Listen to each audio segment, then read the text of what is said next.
नमस्ते बच्चों, आप सभी का स्वागत है हमारे YouTube channel let's study with नवल्स में। तो जैसा कि हमने पिछले वीडियो में प्रश्नावली 2 को शुरू किया था और प्रश्न क्रमांक 1 और प्रश्न क्रमांक 2 के कुछ प्रश्नों को हल किया था, तो आज की वीडियो में हम उन्हीं के आगे के प्रश्नों को हल करेंगे। और प्रश्न क्रमांक 2 में क्या बोला था बच्चों कि हमको ये पता करना था जो g(x) है वो p(x) का गुणनखंड है या नहीं है। ठीक है बच्चों, तो चलिए देखते हैं प्रश्न क्रमांक 3 को।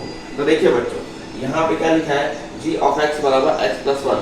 सबसे पहले आपका काम क्या है बच्चों, g(x) को 0 के बराबर करना। तो जैसे ही आप g(x) को 0 के बराबर करेंगे, जैसे ही आप g(x) को 0 के बराबर करेंगे तो x + 1 बराबर भी क्या हो जाएगा बच्चों, बताइए। x + 1 बराबर भी क्या हो जाएगा, 0 हो जाएगा। तो अब यहाँ से आप x का मान निकाल पाएंगे। कैसे निकालेंगे, देखिए एक इधर प्लस में, उसको इधर पक्षांतर करेंगे, किस में हो जाएगा बच्चों, -1 ना होगा। तो देखिए x बराबर कितना आ गया, -1 आ गया। ठीक है बच्चों, तो x बराबर -1 आ गया। तो x का मान को रखिए p(x) के मान में, तो चलिए रखते हैं p(-1) बराबर, देखिए -1 की घात 4 -1 की घात 3 -1 की घात 2 -1 -2। तो देखिए बच्चों, अगर माइनस वाली संख्या के घात में सम संख्या है तो उसका आंसर किस में आता है बच्चों, प्लस में आता है। अगर माइनस वाली संख्या के घात में अगर विषम संख्या है तो उसका आंसर किस में आता है बच्चों, माइनस में। तो इस बात का ध्यान रखिएगा बच्चों। तो देखिए -1 की घात में सम संख्या है बच्चों, यहाँ पे इसका आंसर कितना आएगा, 1 ही है। ठीक है, यहाँ पे क्या है बच्चों, माइनस। अब देखिए माइनस वाली संख्या के घात में विषम संख्या है, ठीक है बच्चों, यहाँ पे आएगा -1। ठीक है, देखिए यहाँ बच्चों माइनस है, -1 की घात में सम संख्या है बच्चों, तो इसका आंसर किसमें आएगा, प्लस में, मतलब 1 आएगा। ठीक है, देखिए माइनस और माइनस प्लस, यहाँ पे क्या है बच्चों, माइनस माइनस प्लस, यहाँ पे क्या आएगा, +1 और यहाँ पे आएगा -2। एक बार फिर से देख लीजिए बच्चों, -1 की घात 4 है, सम संख्या है, तो देखिए 1 यहाँ पे -1 की घात में 3 है, विषम संख्या है, तो इसका आंसर किसमें आएगा, माइनस में। देखिए यहाँ पे माइनस, अब -1 की घात 2 है, सम संख्या है ना बच्चों, तो इसमें आ गया माइनस में। ठीक है बच्चों, तो देखिए माइनस माइनस प्लस और -2। तो चलिए देखते हैं, देखिए यहाँ पे 1 है, माइनस माइनस +1, ठीक है, -1 +1 फिर -2। देखिए 1 ये जुड़ेगा, जिसके जिसके सामने प्लस है ना बेटा, सब जुड़ जाएगा।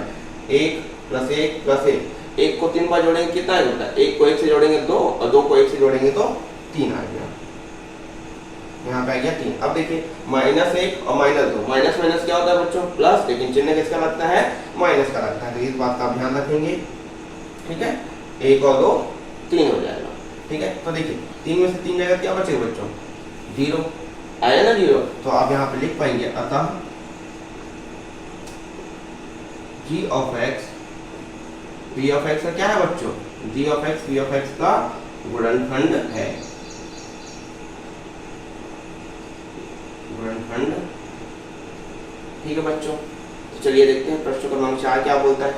देखिए यहाँ पे बोल रहा है बच्चों g(x) बराबर x - 1। तो मैंने जैसे अभी बताया कि आपको g(x) का मान किसके बराबर रखना है, 0 के बराबर रखना है। तो इस बात को आप मत भूलिएगा। ठीक है बच्चों, तो g(x) का मान किसके बराबर रखेंगे, g(x) का मान अगर 0 के बराबर रखते हैं तो x - 1 बराबर क्या हो जाएगा बच्चों, 0। ठीक है, अब देखिए 1 इधर माइनस में, इसको उधर पक्षांतर करेंगे, किस में जाएगा बच्चों, प्लस में। तो x बराबर कितना आ गया, 1 आ गया। ठीक है, अब ये x का मान को p(x) के मान में रखिए। चलिए तो देखिए p(1) बराबर क्या हो जाएगा, देखिए x की घात 3 है, मतलब 1 की घात 3, बीच में क्या है प्लस। अब देखिए 5 गुणा 1 की घात 2, ठीक है, -5 गुणा 1 प्लस में क्या आएगा बच्चों, 1। देखते हैं 1 को आप 3 बार गुणा करेंगे, क्या आएगा बच्चों, 1 आएगा। देखिए प्लस 5 एकम 5 -5 एकम 5, ठीक है, प्लस में क्या बच्चों, 1। अब आप देख पा रहे हैं कि 5 प्लस में भी है, 5 किस में है बच्चों, माइनस में भी है। तो देखिए यही चीज ये दोनों कट जाएंगे। तो देखिए हमारे पास बचा क्या, एक और एक, 2 बचा। ठीक है बच्चों, तो देखिए इसका मान शून्य के बराबर आया क्या बच्चों, नहीं आया ना। तो हम क्या लिखेंगे, अतः g of x p of x का गुणनखंड नहीं है। ठीक है बच्चों, g of x p of x का गुणनखंड नहीं है। तो देखते हैं बच्चों प्रश्न क्रमांक 5। ठीक है, सबसे पहले आपका क्या दिया है, p ऑफ y बराबर y square plus 2y minus 1। ठीक है, और gy बराबर क्या दिया बच्चों, y प्लस 4। तो देखिए सबसे पहले आपका काम क्या है, g ऑफ y को किसके बराबर रखना, शून्य के बराबर। तो चलिए रखते हैं, g ऑफ y को हमने किसके बराबर रख दिया, शून्य के बराबर रखा। तो y प्लस 4 बराबर भी क्या हो गया बच्चों, शून्य हो गया ना। तो देखिए तो y प्लस 4 बराबर शून्य हो गया, जिससे अब y का मान निकाल पाएंगे। देखिए 4 इधर प्लस में है, उसको उधर पक्षांतर करेंगे, किस में जाएगा बच्चों, -4। ठीक है, तो हमने निकाल लिया y का मान -4। अब ये y का मान जो -4 आया है, इसको py वाले के मान में रखिए। तो देखिए यहाँ पे क्या आएगा, p ऑफ -4 बराबर -4 का की घात 2, प्लस में क्या लिखा है बच्चों, 2 गुणा -4 -1 लिखा है बच्चों। ठीक है, तो चलिए देखिए -4 को आप 2 बार गुणा करेंगे क्या आएगा बच्चों, -4 की घात में क्या है, सम संख्या है, उसका आंसर किस में आएगा बच्चों, सम में। ठीक है, मतलब प्लस में आएगा। ठीक है, तो 4 चौक कितना होगा बच्चों, 16 होगा, 4 चौक 16, क्योंकि माइनस और माइनस दोनों मिलकर क्या बनाएंगे बच्चों, प्लस, और 4 चौक कितना हो जाएगा, 16 हो जाएगा। इस बात का ध्यान रखेंगे। तो देखिए यहाँ पे प्लस है, यहाँ पे क्या है बच्चों, माइनस। 2 चौक कितना होता है बच्चों, 8 होता है, और एक माइनस में है ही। देखिए 16 में से, ठीक है, देखिए 8 के सामने माइनस और 1 के सामने भी क्या है बच्चों, माइनस, और माइनस माइनस क्या होता है बच्चों, प्लस होता है, लेकिन चिन्ह किसका लगता है, माइनस का लगता है ना। ठीक है, तो यहाँ पे क्या आ गया, -9। 16 में से 9 जाएगा, कितना बचेगा बच्चों बताइए, 16 में से 9 बचेगा तो 9 जाएगा तो 7 बचेगा बच्चों। ठीक है, अब बताइए इसका मान 0 आया क्या, नहीं आया ना। तो हम क्या लिखेंगे, अतः g of x p of x का गुणनखंड नहीं है।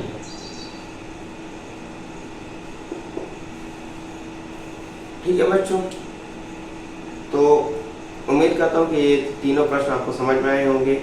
इस तरह हमारा प्रश्न क्रमांक 2 समाप्त होता है। अब चलिए देखते हैं कि प्रश्न क्रमांक 3 क्या कहता है और किस तरह उसे हल करेंगे। ठीक है बच्चों, चलिए तो देखते हैं बच्चों प्रश्न क्रमांक 3 क्या कहता है। देखिए प्रश्न क्रमांक 3 कहता है, यदि g of x p of x का गुणनखंड है, यदि g of x p of x का गुणनखंड है तो आप a का मान ज्ञात कीजिए। तो चलिए देखते हैं क्या करना है। तो चलिए देखते हैं प्रश्न क्रमांक 3 के पहले प्रश्न को और हल करते हैं। तो देखिए सबसे पहला काम आपका वही है जो आपने प्रश्न क्रमांक 2 में किया था। तो आपको क्या करना है, g ऑफ x का मान क्या करना है बताओ, 0 के बराबर रखना है। तो जैसे ही आप g ऑफ x का मान 0 के बराबर रखेंगे तो x प्लस 1 का ही मान किसके बराबर हो जाएगा बच्चों, 0 के बराबर। तो x प्लस 1 का जो मान है वो 0 के बराबर होगा। तो आप यहाँ से x का मान निकालेंगे। देखिए 1 इधर प्लस में, इसको इधर पक्षांतर चाहिए, किस में जाएगा बच्चों, माइनस में। तो यहाँ पे आ गया x बराबर -1। अब बताइए कि यदि g of x p of x का गुणनखंड है तब क्या होगा, तब x का मान यहाँ रखिए बच्चों, p ऑफ -1 का मान किसके बराबर होना चाहिए, 0 के बराबर होना चाहिए। तो चलिए देखते हैं, यहाँ पे रखिए मान को, देखिए -1 की घात 2 प्लस -1 a प्लस 2 बराबर 0। तो देखिए -1 की घात में सम संख्या है बच्चों, तो उसका आंसर तो सम में आएगा। और 1 को 2 बार गुणा करेंगे तो 1 को 1 से गुणा करेंगे क्या आएगा बच्चों, 1 आएगा। अब देखिए प्लस और माइनस, a को 1 से गुणा करेंगे तो a ही आएगा बच्चों, देखिए प्लस 2 बराबर 0। तो देखिए ए के सामने प्लस है, 2 के सामने भी प्लस है, 1 और 2 कितना हो जाएगा बच्चों 3, 3 माइनस ए बराबर 0। देखिए ए इधर माइनस है, इसको उधर पक्षांतर करेंगे कैसे हो जाएगा बच्चों प्लस में, तो ए का मान कितना आ गया बच्चों 3। इस तरह से हम प्रश्न क्रमांक 3 को हल करेंगे। आइए कुछ और प्रश्न देखते हैं। प्रश्न क्रमांक 2 देखते हैं। तो देखिए इसमें भी आप बेटा पहले प्रश्न की तरह आपका काम क्या है, g ऑफ x के मान को किसके बराबर रखना, 0 के बराबर रखना। तो जैसे ही आपने g ऑफ x का मान 0 के बराबर रखा तो x माइनस 1 का भी मान किसके बराबर हो जाएगा बच्चों 0 के बराबर। तो x माइनस 1 का मान 0 के बराबर हो गया। अब यहाँ से देखिए 1 इधर माइनस में, 1 को उधर पक्षांतर करेंगे किस में हो जाएगा बच्चों प्लस में हो जाएगा। 1 का मान किसके बराबर हो गया, सॉरी x का मान किसके बराबर हो गया 1 के बराबर हो गया। तो चलिए यहाँ पे आप क्या बताइएगा, यदि g of x p of x का गुणनखंड है, यदि g of x p of x का गुणनखंड है तब क्या होता है बच्चों, तब होता है x मान रखिए इसमें p ऑफ जो 1 है वो किसके बराबर होना चाहिए बच्चों 0 के बराबर। चलिए देखते हैं, मान रखिए देखिए a गुणा 1 का स्क्वायर माइनस में 5 गुणा 1 प्लस 3 बराबर क्या हो जाएगा बच्चों 0। तो देखिए a को आप 1 से गुणा करेंगे तो a ही आएगा, minus 3 plus sorry minus 5 plus 3 बराबर 0।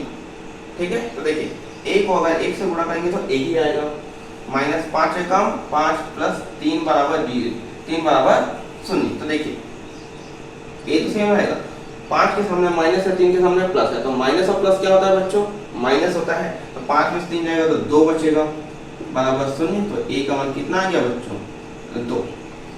ठीक है, तो चलिए देखते हैं प्रश्न क्रमांक 3 इसी तरह का ही है।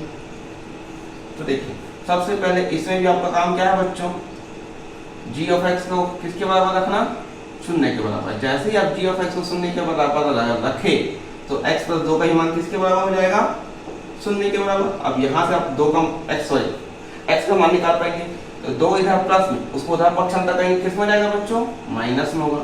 तो x बराबर कितना हो गया माइनस 2 हो गया।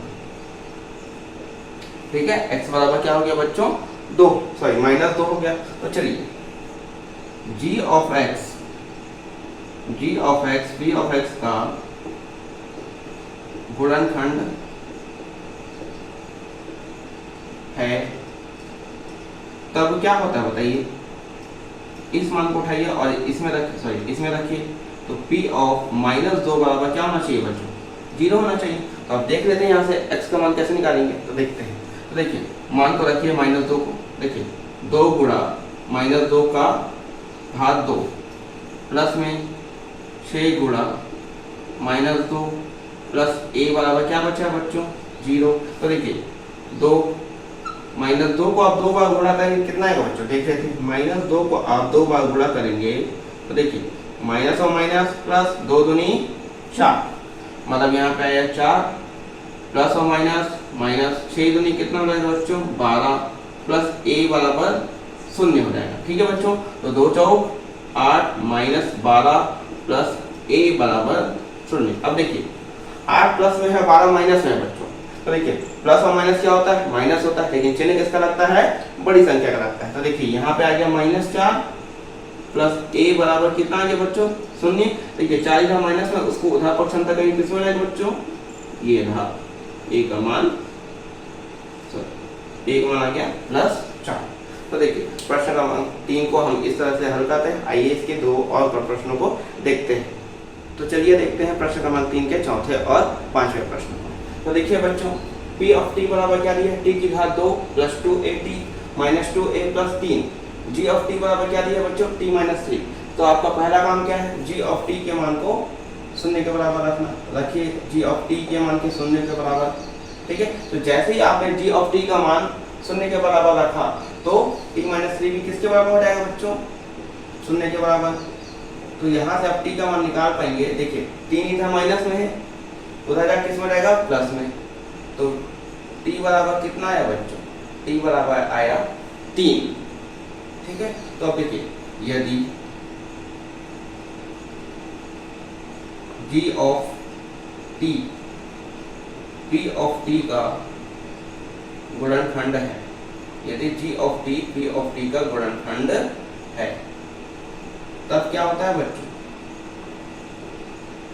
तब आप t का मान इसमें रखते हैं, p ऑफ t इसका मान 0 के बराबर हो जाता है। तो चलिए शुरू करते हैं। देखिए मान को रखिए, इस पूरे में t बराबर 3 रखिए, तो देखिए 3 की घात 2 प्लस में क्या आएगा बच्चों 2a गुणा 3 आएगा, माइनस में क्या आएगा 2a प्लस में क्या आएगा बच्चों 3 बराबर 0। देखिए 3 की घात 2 है तो 3 को 2 बार गुणा करेंगे कितना आएगा बच्चों 9, प्लस में 2 तिया 6, माइनस में क्या दिया बच्चों 2a प्लस में दिया 3 बराबर 0 दिया। देखिए यहाँ पे 3 और 9 और 3 को जोड़ेंगे कितना आएगा बच्चों 12 आएगा। देखिए 6a माइनस 2a कितना आएगा बच्चों 4a आएगा बराबर 0। देखिए 12 इधर प्लस में, इसको इधर ले जाएंगे किस में रहेगा बच्चों, मतलब 12 को पक्षांतर करेंगे किस में रहेगा माइनस में। देखिए a बराबर 4 इधर गुणे में, उसको इधर पक्षांतर करेंगे किस में रहेगा बच्चों माइनस 12/4। देखिए 4 एकम 4, 4 दिया 12, तो a का मान किसके बराबर आ गया बच्चों, a का मान आया -3 के बराबर। ठीक है, तो आप इसको लिख सकते हैं a बराबर -3। ठीक है बच्चों, तो चलिए देखते हैं प्रश्न क्रमांक 5। तो देखिए सबसे पहले आप बताओ g ऑफ y के मान को 0 रखना। तो जैसे ही आप g ऑफ y बराबर 0 रखते हैं तो y प्लस 5 भी किसके बराबर हो जाता है बच्चों 0 के बराबर। तो y प्लस 5 अगर 0 के बराबर होगा तो y का मान निकालिए यहाँ से। देखिए 5 इधर प्लस में, उसको दूसरी तरफ पक्षांतर करने तो किस में जाएगा वो माइनस में जाएगा। तो y बराबर कितना आ गया -5 आ गया। तो जैसे ही y बराबर -5 आया तो y का मान किस में रखेंगे बताइए इसमें। ठीक है, तो देखिए यदि g of y p of y का गुणनखंड है, यदि g of y p of y का गुणनखंड है, तब क्या होता है, हम इस मान को इसमें रखते हैं p ऑफ -5 बराबर 0 होना चाहिए। ठीक है, तो चलिए हल करते हैं। मान को रखिए इसमें, तो देखिए यहाँ पे क्या रहेगा -5 की घात 2 -2 गुणा -5 प्लस a बराबर कितना हो जाएगा बच्चों 0 हो जाएगा। देखिए -5 की घात 2 है तो -5 को 2 बार गुणा करेंगे कितना है बच्चों 25। देखिए माइनस और माइनस प्लस 2 पंचे 10 प्लस a बराबर कितना आ गया 0 आ गया। देखिए 25 और 10 जोड़ेंगे कितना आएगा बच्चों 35 ही ना आएगा। तो देखिए 35 प्लस a बराबर कितना हो गया 0। देखिए 35 इधर प्लस में, उसको उधर पक्षांतर करेंगे किस में रहेगा बच्चों माइनस में। तो a बराबर कितना आ गया -35। ठीक है बच्चों, तो उम्मीद करता हूँ कि प्रश्न आपको समझ में आए होंगे।